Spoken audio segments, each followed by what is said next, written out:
There has been a recent phenomenon in the West that I have a very hard time understanding. Regular people, non-Russians, show their support and, at times, admiration for Vladimir Putin. Check this out. Running against Joe Biden for president, who would you vote for? For our country?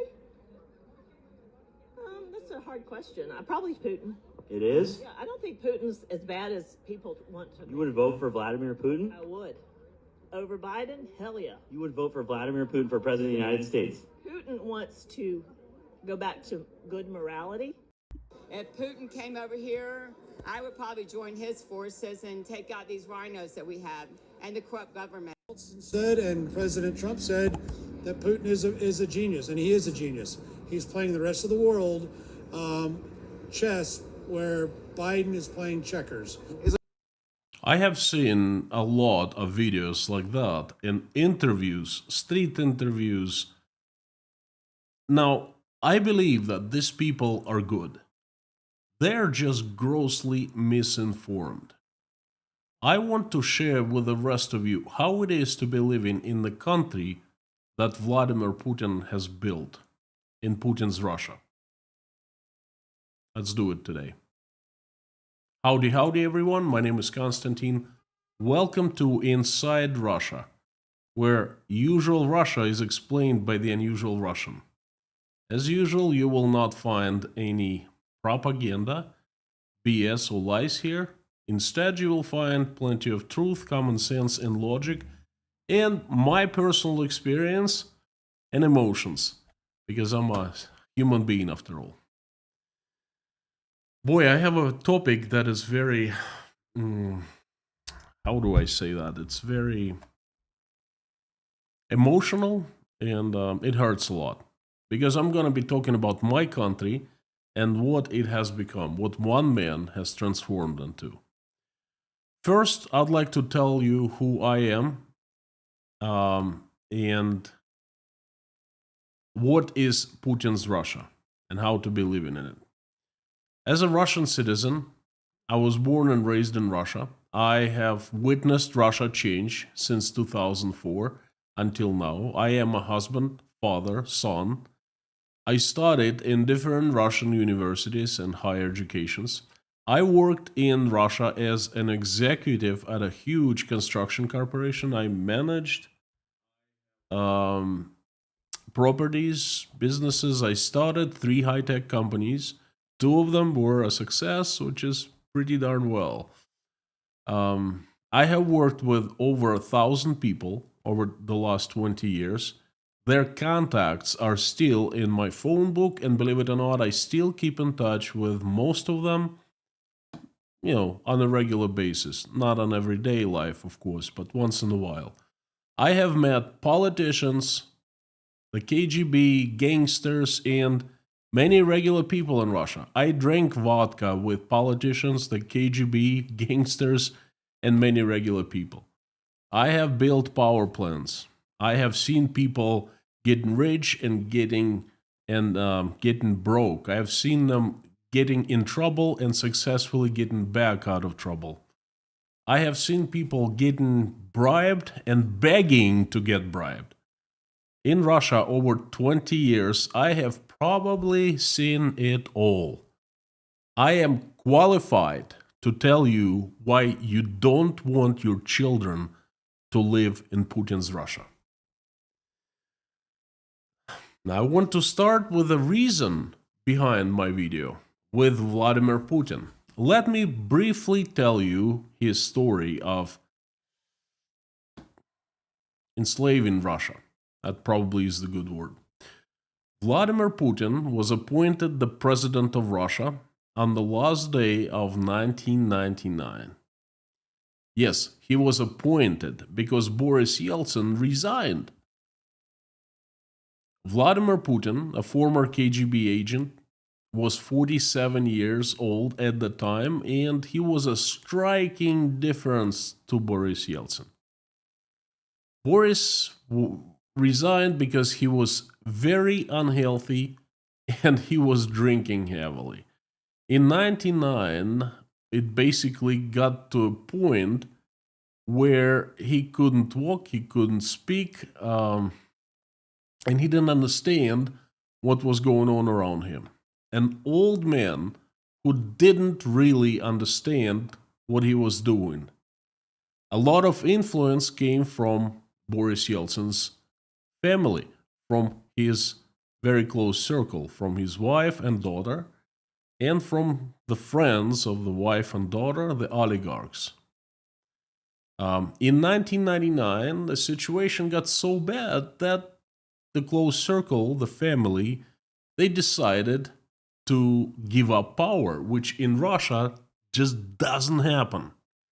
And they appointed Putin as the successor, and Putin promised them to be a good boy and to listen to them and to guard their riches. And then Putin was very young and very active, well, compared to Yeltsin. He could speak well, he could articulate, he was sober, no one had seen him drunk, he was healthy, he was doing sports, running, swimming, he was a judo fighter, and that was enough for Russians to actually start liking him. I remember one day, 31st of December 1999, see, Boris Yeltsin resigned in the morning. He was half drunk, I think, it was pretty bad sight. He could barely speak. And then a few hours later, Vladimir Putin was out there in a very cold weather, rewarding Russian submarine officers for good service. Okay, he wasn't celebrating New Year with everyone. He was out there working, and Russians loved it. Absolutely loved it. Well, what a striking contrast. Putin was the strong man that everyone liked. He promised Russia discipline, he promised Russia prosperity, and he promised Russia order, Ordnung. Many Russians were absolutely ecstatic.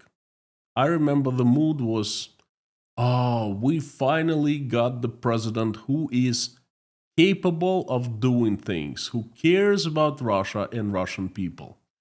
So Putin at first enjoyed great support. There were few voices warning Russians of him. People were saying, hey, he is a KGB officer, a former KGB officer, but hey, that's enough. It's nothing good will come out of it. You cannot allow the KGB to take over the executive branch of the government.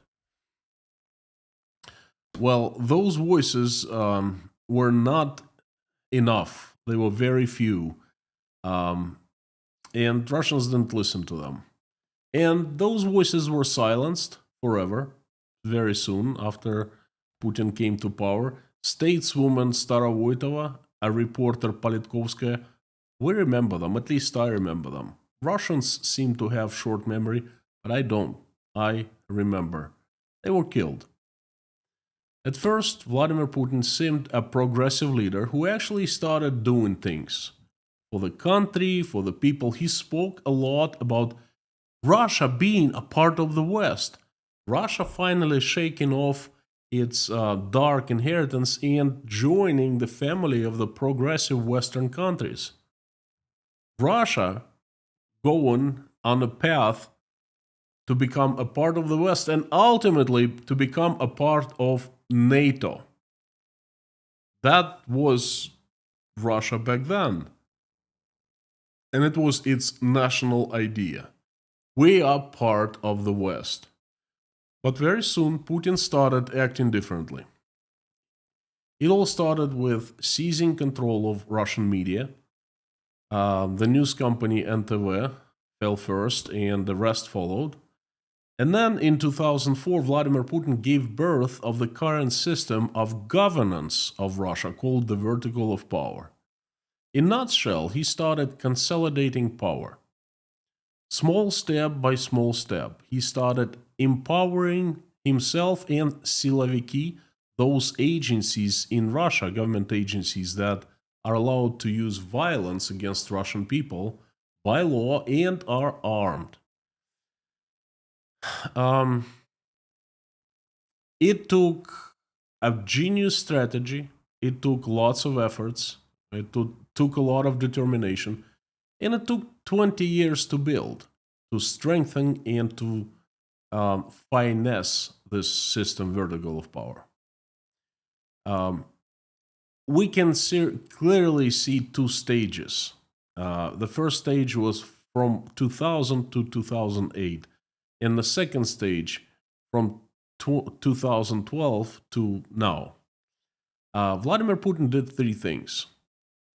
First, he transformed the political system of checks and balances into a system with no checks and balances, a system that he has complete control over the Supreme Court, the regular courts, all government agencies, all branches of the government.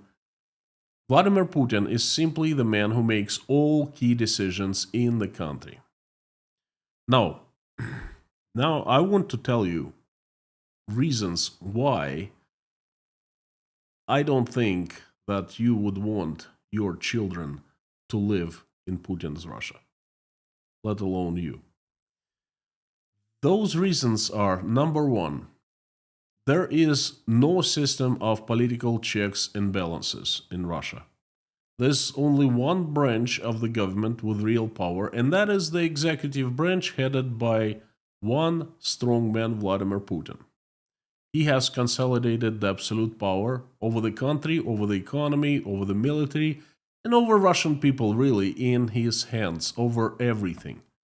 One man at the helm of the executive branch makes all decisions by himself. Number two, one of the most important systems, the system of free independent courts, has been destroyed in Russia. This is one of the most important systems in any country, not just in Russia.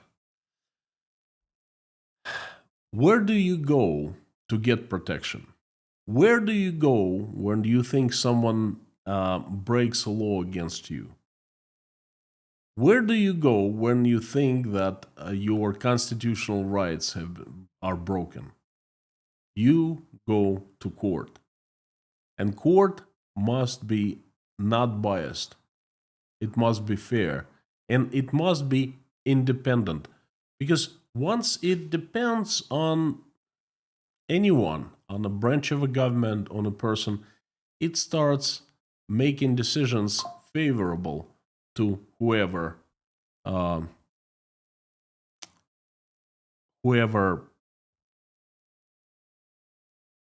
influences. Okay, take the United States of America, for example.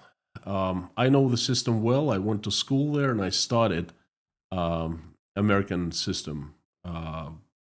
American prosperity is based on a system of political checks and balances, and where there's a system of independent courts. The courts have right to overrule decisions of other branches of the government, and prosperity of the United States of America is based on that.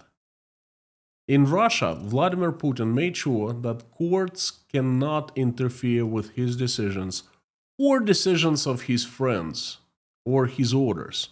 Courts in Russia are merely servants of the executive branch. And that, my friends, is it's a disaster. Just that one reason you don't want your children to live in Putin's Russia. Okay. Number three, the national idea of Russia is getting rich through theft. Vladimir Putin demands absolute obedience from everyone in his system, in his country, in the vertical of power. In return, he allows to use resources of the country.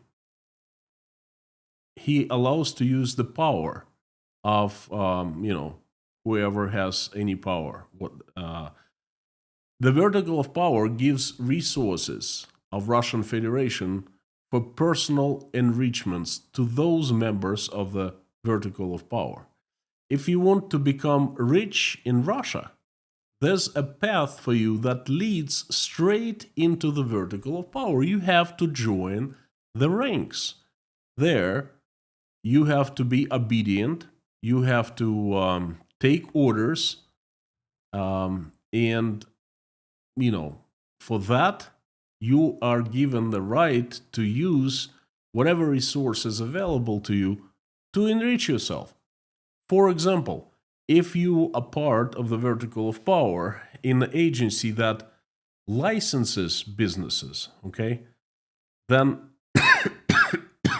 you use that power to issue licenses to whoever you want, well, basically to sell licenses, okay, to whoever doesn't pay you, you don't license their business or their activity or whatever.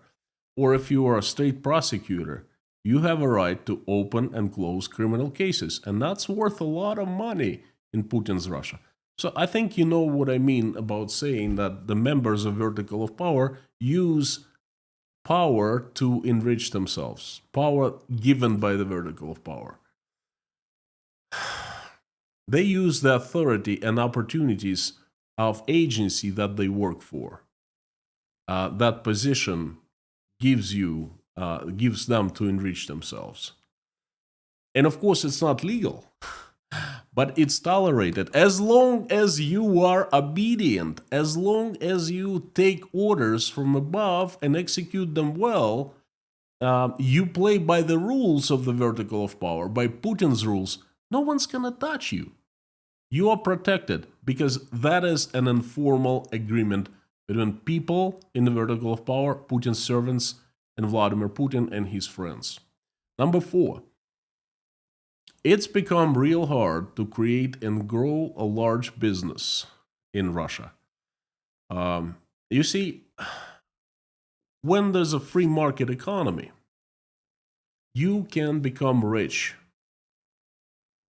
And it's actually a very honorable thing because you get rich by creating a new product or a new service and outselling your competition. And to outsell, your product must be excellent. It must shine. It must be so valuable that people buy from you, not from your competitors.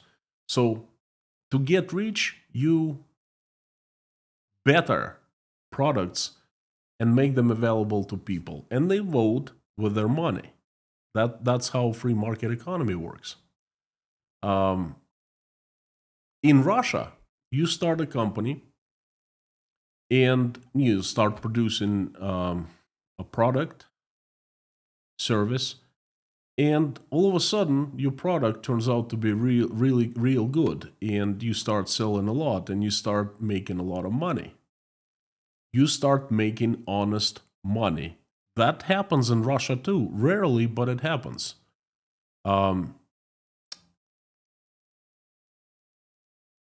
What happens after is, as soon as you become successful, as soon as you become rich, as soon as you become a business with a lot of revenue, you appear on the radar of people from the vertical of power, on the radar of one or multiple agencies.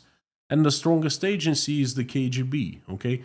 They see that there's a new company on the market, and they either make a move on you and your company. They either steal it from you. It's easy to do. They just throw you to jail.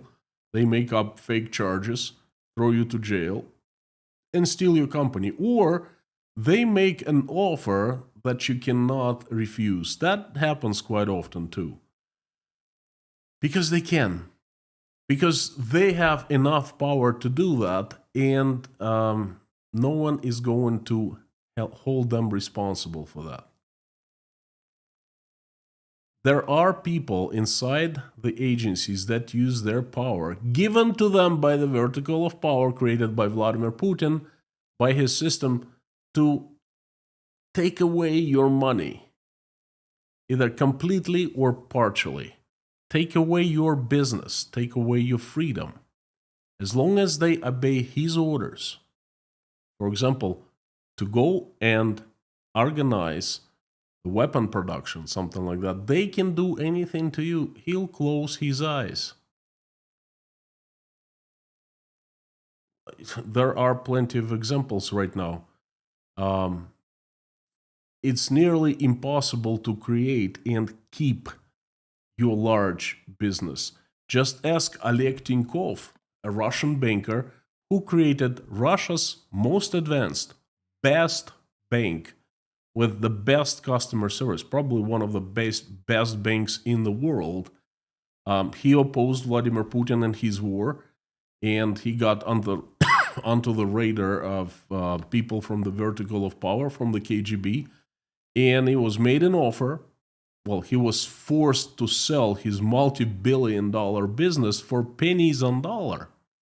Or ask Sergei Galitsky from Krasnodar, who built Russia's largest and best food store supermarket chain called Magnit. Multi-billionaire. The business was, well, he was given an offer he couldn't refuse, and he sold it also on pennies for a dollar. And when he was giving his last press conference, he was nearly crying because his baby, his child, Magnit, was basically stolen from him. That's what is happening in Putin's Russia. And this is why, that's another reason, this is why you don't want to live there. And you don't want your kids to live there.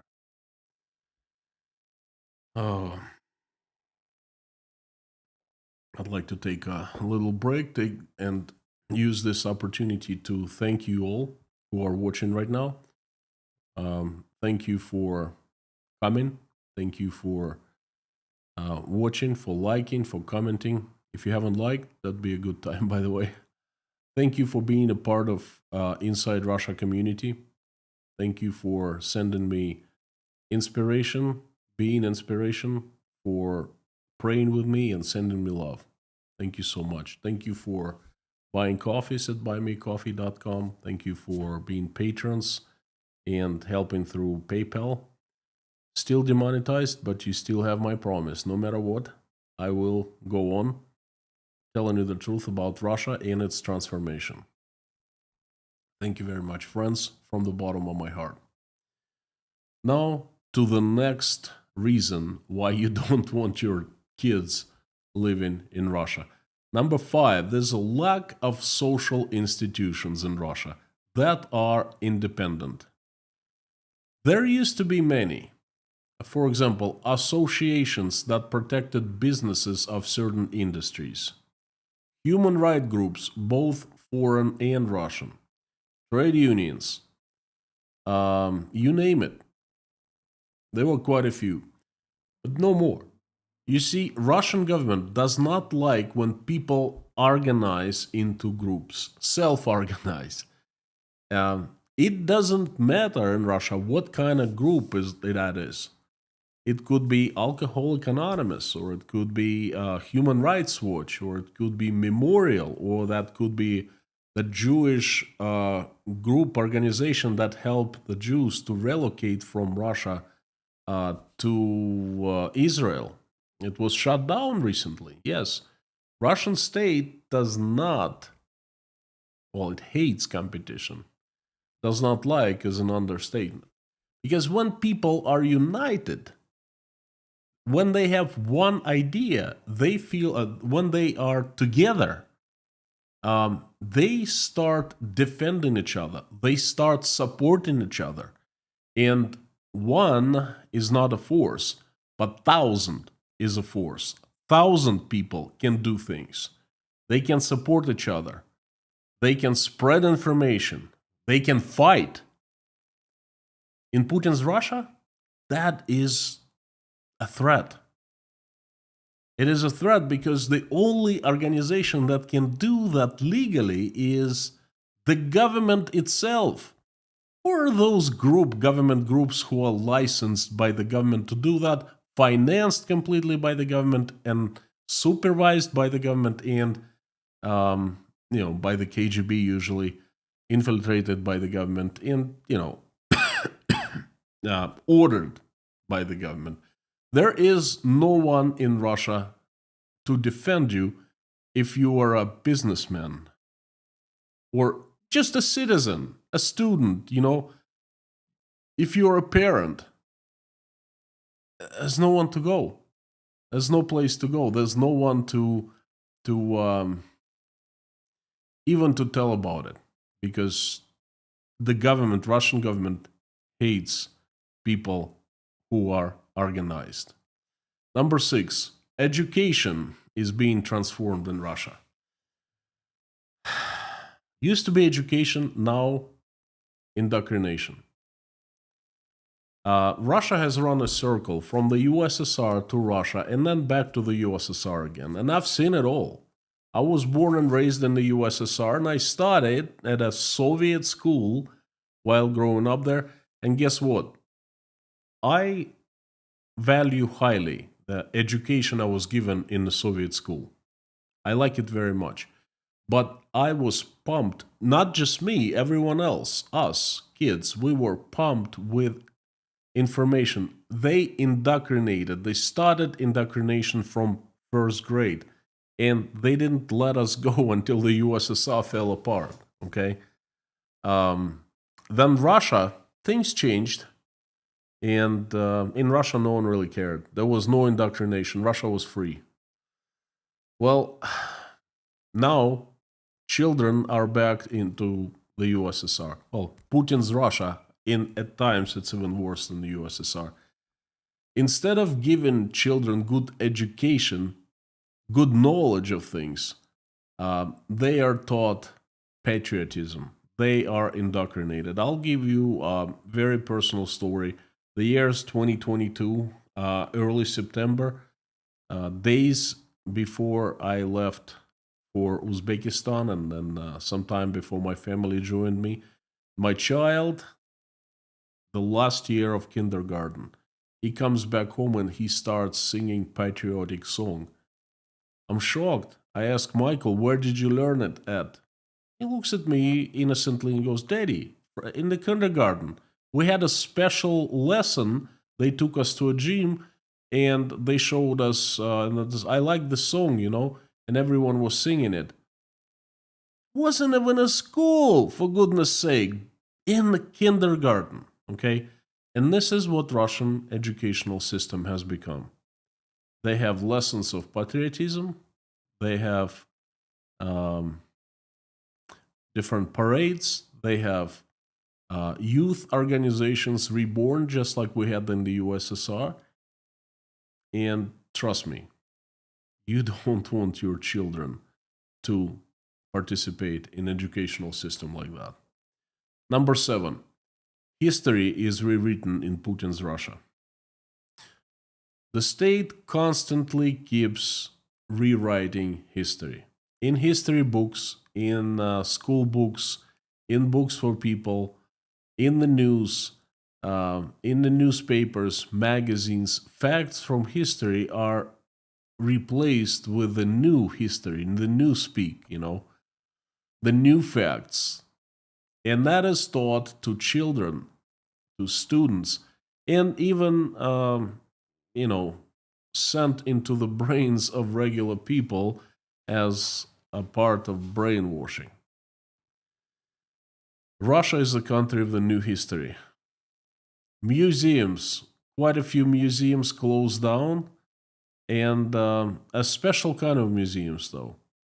Everything that reminds Russian people of the past totalitarianism, the oppressions, the Red Terror, the Stalin disaster, the execution, mass executions, everything that reminds of that is being suppressed and closed, omitted from the books and from life. Russia is quickly writing its new history, Putin's Russia's history. Number 8, the Constitution can be easily changed. When I came to the United States of America first, one of the things I loved is that Constitution is a document that cannot be changed, and everyone must live according to the Constitution. That guarantees that the rule of law is constant. In Russia, Constitution can be easily changed. It's not protected. People's rights are no longer. The proof of that is Vladimir Putin's 5th term. Vladimir Putin is the current president of Russia for the 5th time. Before, it was absolutely unconstitutional. Well, the constitution was changed during the COVID time fairly easily and fast, and now Vladimir Putin is the president number 5. And he's in power for quite a few more years. He can run for the 6th time according to the constitution, and if he's still alive and he's still the president in 11 more years, I'm pretty sure they will change constitution once more. 25 years of consecutive years in power, okay? Trust me, that's not good. One person in power for that long, you don't want your children to live in a country where that happens. And by the way, Russia is boiling with news these days, right now in 2025.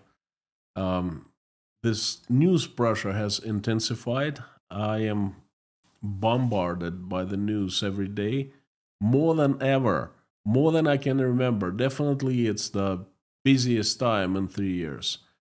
And I've decided to share the news that I find important with everyone through Patreon. I select 9 news every day and I make them available to patrons of Inside Russia. So if you want to stay on top of things Russia, know the current news, consider signing up, becoming a patron. That's not much. There are different tiers and the lowest starts at $3 per month. You'll have access to 9 news that I find important, and you'll be an expert in Russia. So check it out and consider becoming a patron. I'm going to place the link down below once I am done live streaming today. Number 9, Russian economy is collapsing. Economy is the foundation of everything. You don't want to live in a poor country, underdeveloped country. I know, I've been there before, I've done that. You want to live in an advanced country. But the thing is, economy needs to prosper, it needs free market. It's the free market economy. It's got to be like that. When you have the vertical of power, free economy can't exist. These two things, free economy and the vertical of power, are mutually exclusive. You either have free markets or you have government agencies that use and abuse great power given to them over markets and over people.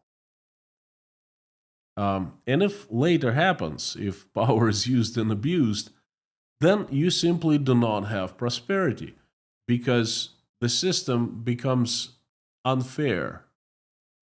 Those who have power grab resources and enrich themselves. They are the few. And everyone else, the rest, suffers. Everyone else becomes poor. Because it's not about the money any longer. It's not about business. It's not about creating the product. It's about power. Whoever has the power uses to steal money, to steal businesses, and to set up own unfair rules of the game.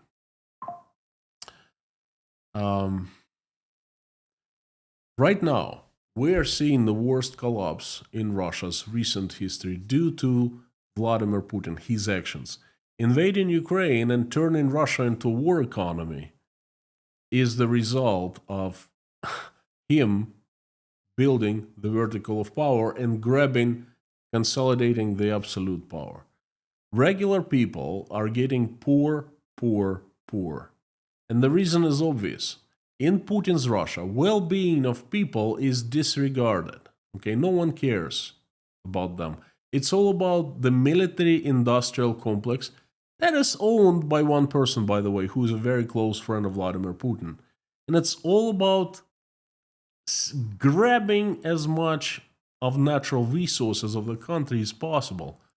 That's Russia's riches: oil, natural gas, metals, ores, rare earth, and so forth. And everything there belongs to Putin's friends, to people who he appoints or he allows to own. Okay, those who are at the very top of the vertical of power use the resources of the country to their own advantage and enrichment. Okay, and those power agencies make sure that they get their own cut in exchange for good services to Vladimir Putin. And number 10, the last but not least, is personal freedoms and rights of Russian people. Vladimir Putin has created the system that has stripped Russians of most basic human rights, such as a right of assembly, a right of a free speech, a right to defend yourself.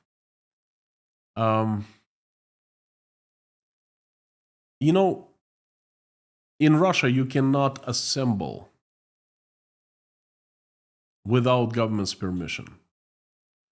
Before you want to protest or simply get together on the street with a message, you must go to local authorities, that is a local administration, and most likely the KGB connected to it, and explain what you're going to do. And if they have a right to approve or disapprove.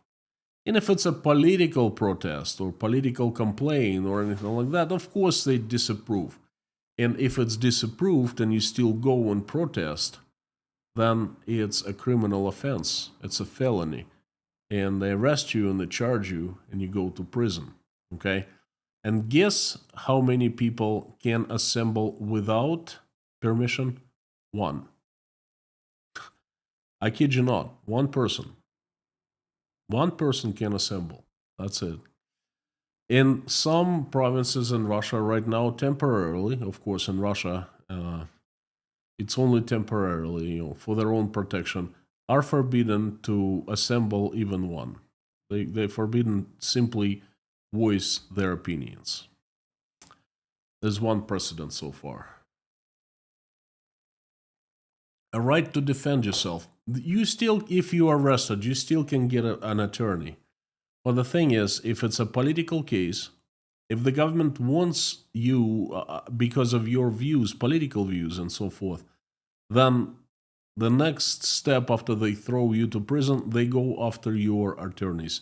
Never happened before in Russia, but they work step by step, stepping stones or boiling the frog. Now, there are examples of attorneys who were defending clients, and they go for, for example, being a part of extremist organization that the clients that they were defending against.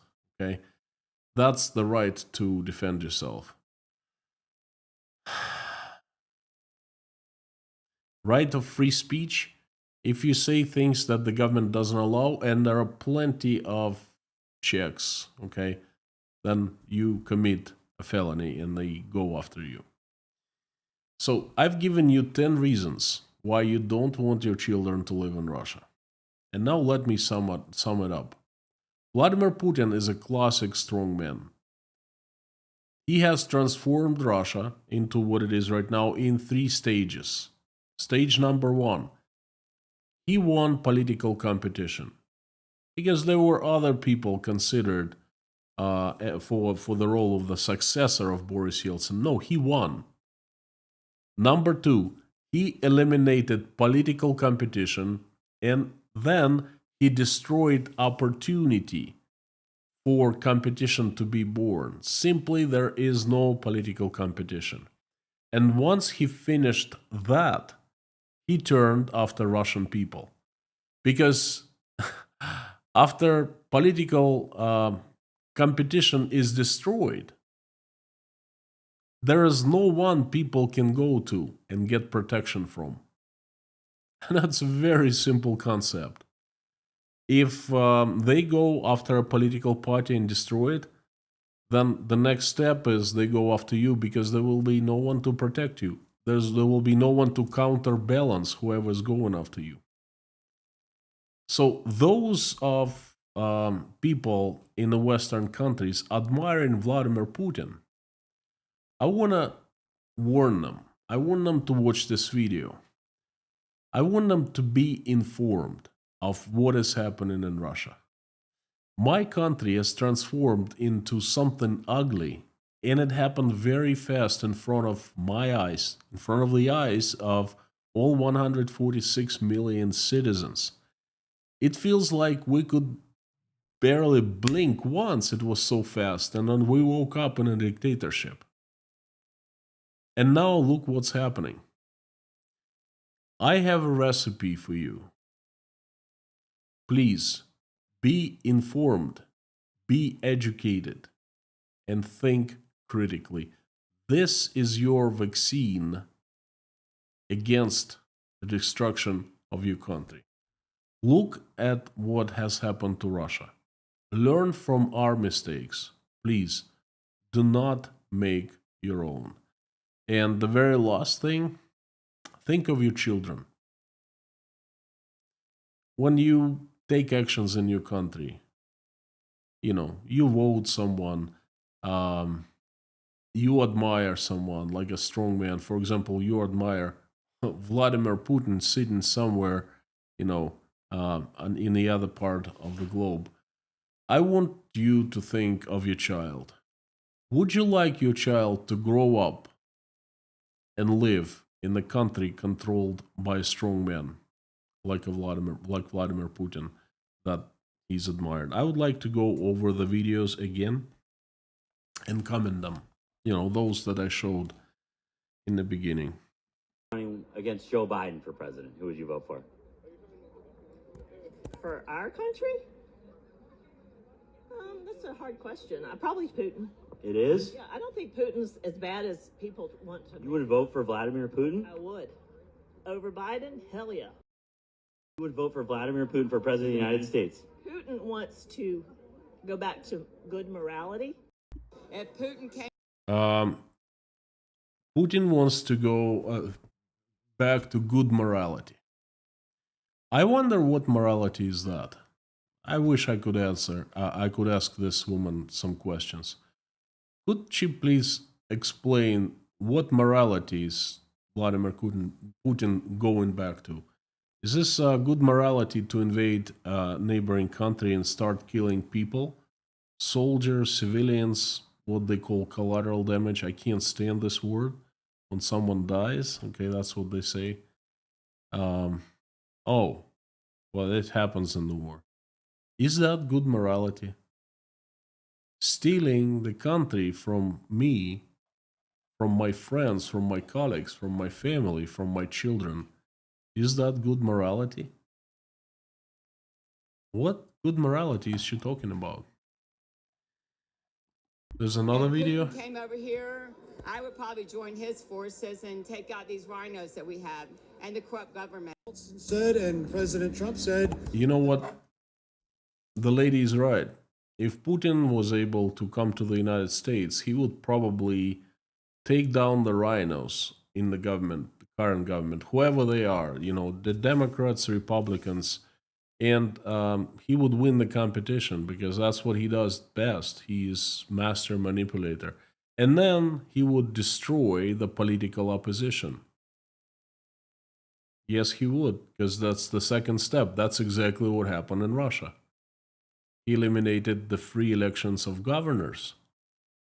And that was a mighty powerful force. He transformed Russian parliament from direct elections to party elections and so forth. And that's exactly what he would have done. He would do in the United States, if it's allowed to. And then the next step, Vladimir Putin would come for that woman. She would not be able to speak freely. She would not be able to assemble with other Americans. She would not be able to oppose Vladimir Putin, he would go after her. Said, and President Trump said that Putin is a genius, and he is a genius. He's playing the rest of the world chess where Biden is playing checkers. I'm not a very high opinion of President Biden, former President Biden. And I really don't want to discuss US politicians here. I'm discussing Vladimir Putin. But Vladimir Putin is a genius or near genius. He certainly is very, very good at outplaying others, outlying others, outsmarting others, slying others. He's a genius, but that's it. And then I would not admire him for playing chess. I would be very scared of him playing chess, because look what he's doing right now. He is again outplaying everyone, getting out of the situation of Zugzwang, when a lot of people thought that he was done, myself included, and now he is successfully getting out of the trap and continuing to play the global chess game. I would be very scared of that. I would certainly not admire Vladimir Putin for that. Friends, I can't stress it much enough. Please, look at what's happening in Russia. Please, think critically. Ask questions. Inform yourself. Educate yourself. Do not make the mistakes that I made, that my fellow citizens made. We have lost our country. We are responsible. Don't make our mistakes. Learn from our mistakes. Don't make your own. Keep your countries the way they are. Keep the systems of political checks and balances. Keep political competition. Keep staying sane. Otherwise, you'll wake up in Russia one day. And trust me, that's not the place where you want your children to live. Thank you so much. It's been my message. I would like to invite everyone to a live stream chat. And one thing I'd like to emphasize before I turn on the live stream chat is that we do not discuss US politics. No discussion for Republicans, Democrats, Donald Trump, Joe Biden, whoever, If you start doing that, there's a strict rule. We silence people who do that. And if the situation gets out of control, then I would just shut this live stream earlier than I planned for. So please, behave, be nice. This is a very friendly community. We respect each other. Stay away from the US politics. Let me turn on the live stream chat.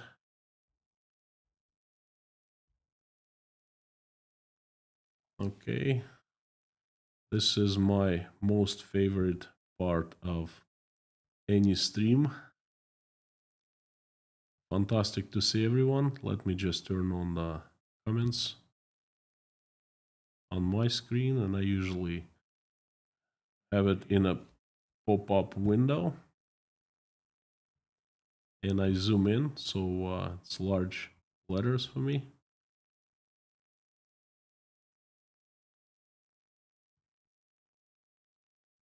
I see Lorna, Mammy K, Bob S. Friends, thank you for coming. Everyone, if you're here for the first time, I would like to let you know this is the best community on internet, and the moderation team, the best moderation team in the world, Lorna, Mammy K, Bob S, Harry Potter, and Amir Fazat and Dirk have helped to create this community and to keep it safe. Please follow the rules, no US politics. We discuss Russia here. We discuss Putin. I answer questions about Russia, about the future, my forecasts, anything you want about Russia, shoot at me. I will give you my answer. If you want me to see your comment easier, faster, please put it in all caps and put inside Russia after red sign, so it is highlighted in orange box. It's much easier for me to see. So thank you so very much, and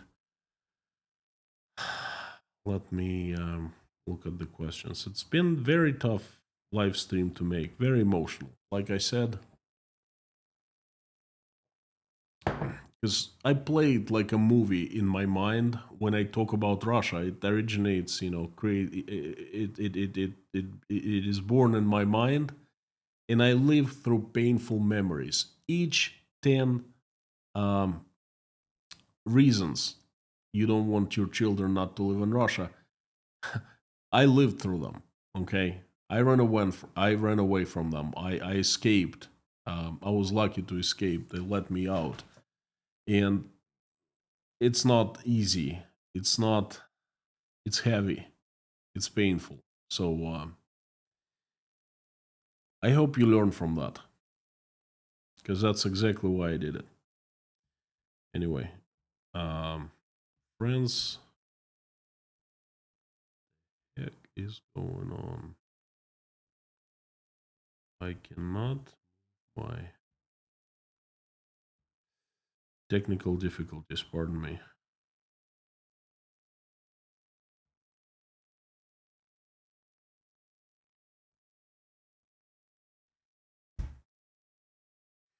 One thing I noticed over the years is that the Americans like to take a topic and project it onto America and start talking about that. Europeans don't do that much.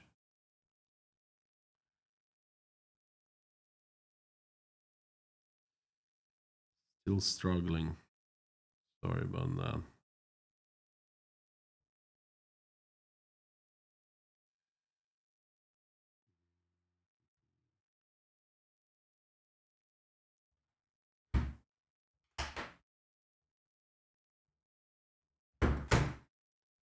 What is going on today? Oh, pop-up. Ah, much better. Thank you. Sorry about that. So, howdy everyone. I updated my operation system and everything seems to be reset somehow. I cringe because everything can go wrong, always goes wrong. So I apologize. Howdy everyone. I'll be reading the comments and questions in caps, in highlight in orange. Sam K, howdy. Kevin Baker, Roy Cousins, Ronnie, Rogue Band, Andrew Hodson, Graham Kushel, howdy, from London. Jen Morin, hello. Illustrate Life. Thank you for this important warning from a mother of 4 children. Ryan Fink, Janice Burgess, good to see you. No sauna today. Kermo, hello. Martin Penaste from Tallinn, Estonia, howdy. Warms my heart when a person from Estonia, Lithuania, or Latvia comes and participates in the community. Thank you so much. Kharkiv will hold. Thank you, Will, thank you for coming. Welcome to the live stream chat. Dale says excellent presentation. Thank you. Very inspiring. Not only money inspires, words inspire even better than money sometimes. Much appreciated. Money is always great, never required, much appreciated, always appreciated. But you know what? Some words, they're priceless. So thank you so much. Jess Terry, thank you. Denise Abbott. Denise, we keep on praying for you every day. Tell me, do we continue praying?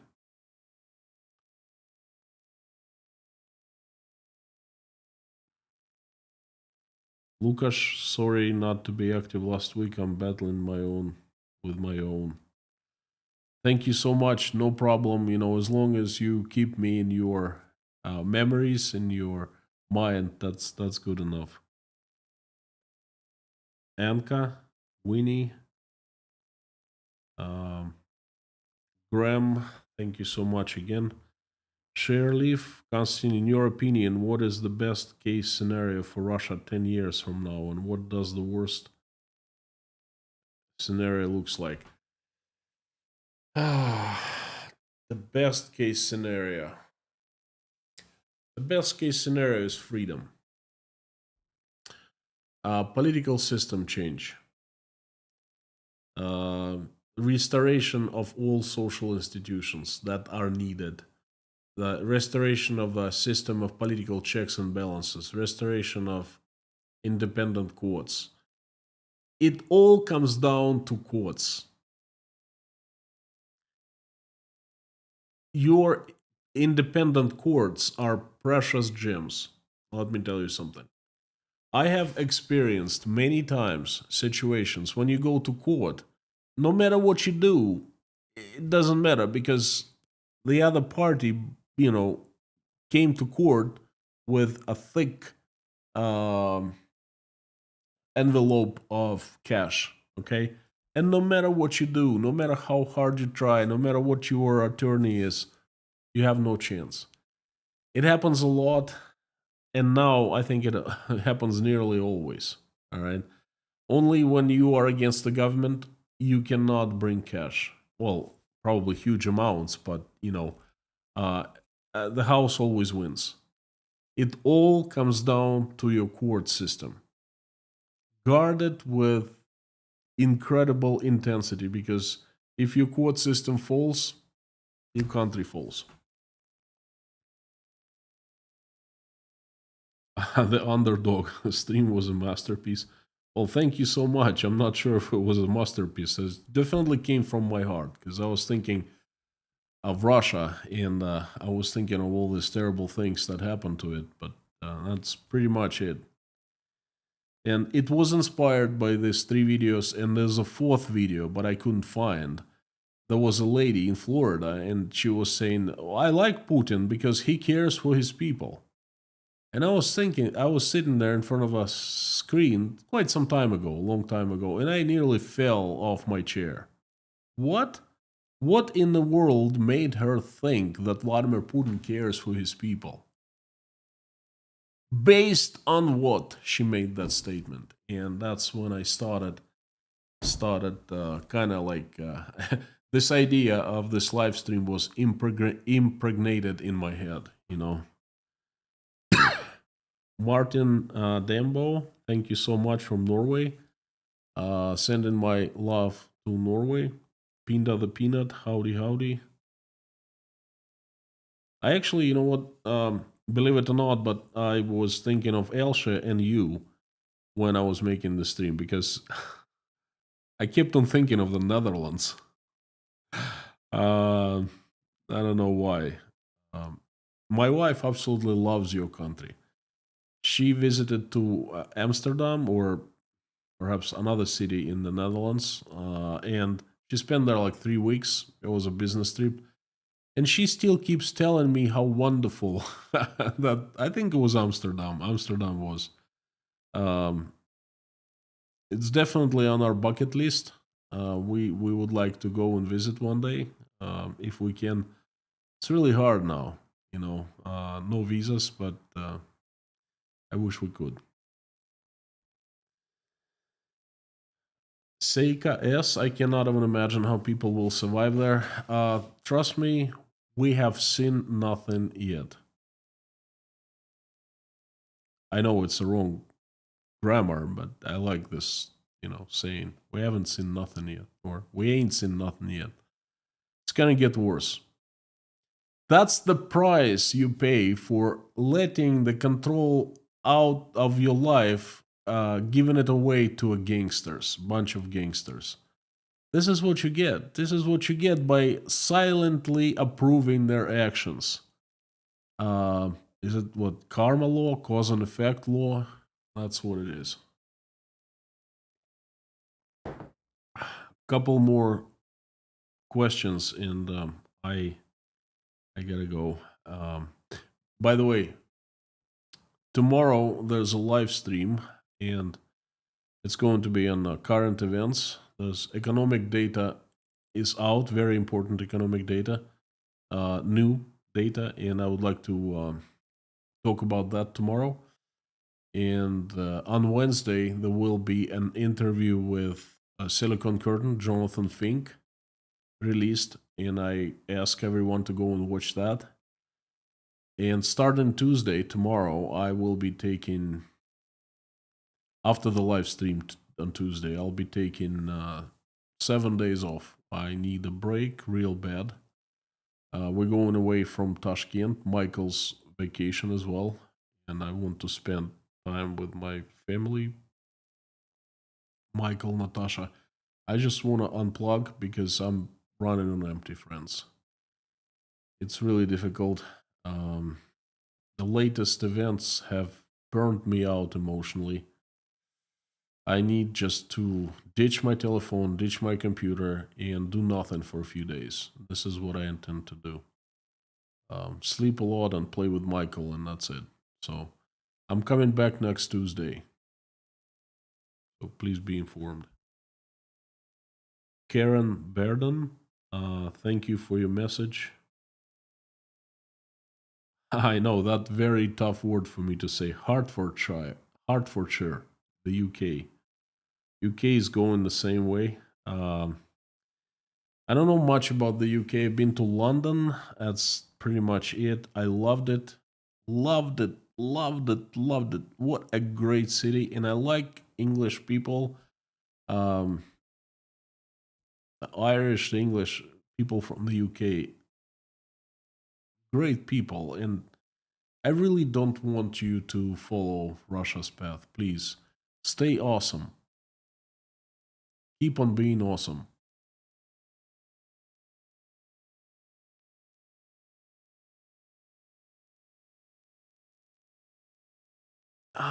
Shoot. I'm sorry. Today is St. Patrick's Day. Happy St. Patrick's Day, everyone. We don't celebrate it here. So I kind of forgot.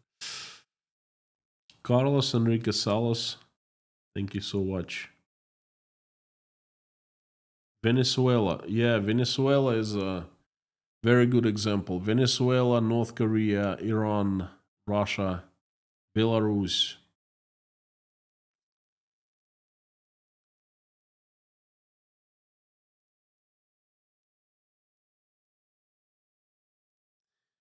Greg Hughes, difficult to see where Russia's future standing in the world long term without radical change. It is very difficult to see. Time will tell.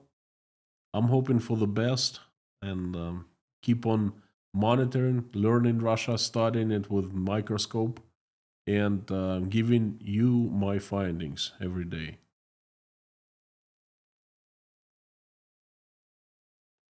Oh, I see Harry Potman. Harry, good to see you.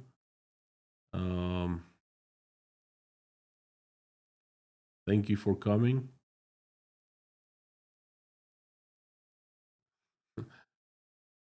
Leslie Playfair, hello.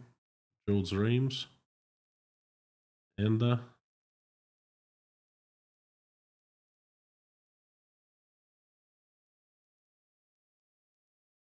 Minnesota is in the house. Dershowitz.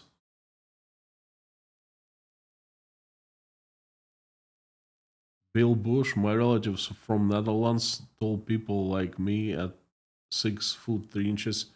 I'm 6'3" as well, and that's what Natasha told me. That people in the Netherlands are tall, blondish.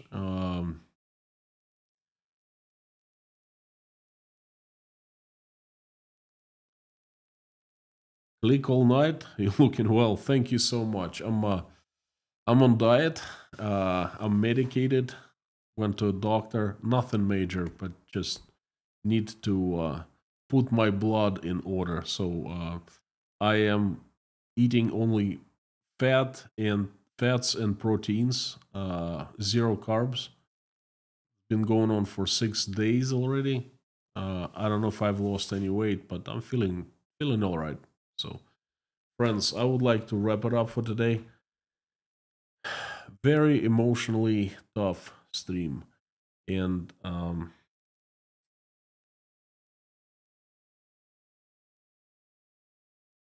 I feel burnt out inside, due to all these past events. Very, very hard. I hope that I get some rest and come back energetic, full of energy, full of optimism. But I'll be doing everything to get there. So thank you so very much for coming. Thank you for giving me a chance. I invite everyone to join me in prayer. If you are religious, please do so. And even if you are not religious, please join me in prayer. We have 1,600 people right now, which is awesome. Thank you. Let's do it. Dear Lord Jesus Christ, thank you so very much for giving us this day. Thank you for the food you've placed on our tables and roofs you've given us over our heads. Dear Lord, please, thank you for the families. Thank you for the love in our lives. And thank you for our children. Please give us wisdom to keep the skies above our children's heads safe and peaceful. Please give us wisdom to raise our children in a way that when they grow up, they will make this world a better place, will never participate in any war. For now, please keep our children healthy and safe. Dear Lord, please help Ukraine. Stop the bloodshed. The country needs peace. Reach out and touch the people responsible. Touch their hearts, wake them up, remind them they're still humans with love, so they make the decision to stop the war. Please help every single Ukrainian who has been affected by this war, make their wishes come true and answer their prayers. And please help my country, Russia. Assemble your strongest angels with sharpest swords into a big army and have Saint Michael lead this army to the earth to get rid of the demons who we know by their faces and by their names. Please lead that army to liberate Russia. Send your angels to help good Russian people to run their country in a way that it becomes loving, peaceful, respecting, and peaceful. Thank you. Please help everyone who is traveling. Send them safe travels. Please help everyone who is in danger of any kind. Send safety. Help everyone who is seeking for asylum. Send good people their way. And help single mothers and fathers who are struggling trying to make ends meet, raising their children. Also, please help them. Help those who are helping Ukrainians. Please help those Ukrainians who are currently under attacks from Russia and Russian arms. Send them safety. And dear Lord, help everyone who is sick, hungry, cold, addicted, homeless, jobless, depressed, crying, hurting, betrayed, going through divorce, losing their faith, not feeling well about himself or herself, and is feeling left out and alone. Reach out and touch each person in need and fill their hearts with love, warmth, and confidence. Please let everyone know that you are right next to them. You have not left and abandoned them. You are still watching every step they take and love them. Please help everyone in need. Dear Lord, thank you so much for everyone who is praying along with me or simply watching us pray. Thank you for all 1,537 people. Please make everyone's wish come true and answer everyone's prayer. Thank you so very much. Dear Lord, I would like to ask you for everyone who has reached out and asked me and us to pray for them. You know their names and their needs much better than we know. I'm asking for everyone on my list. Please help them. Send them love, health, recovery, joy.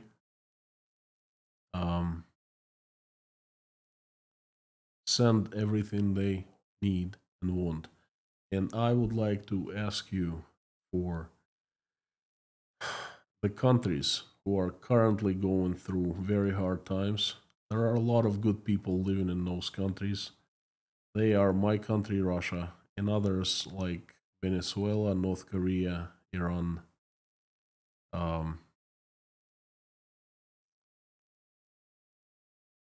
Belarus. Countries are in trouble. Please help them. Send your angels to steer, to help the good people inside those countries to run them in the way that they become peaceful, loving, and respecting. Please help the countries who are also in trouble financially and in other troubles as well.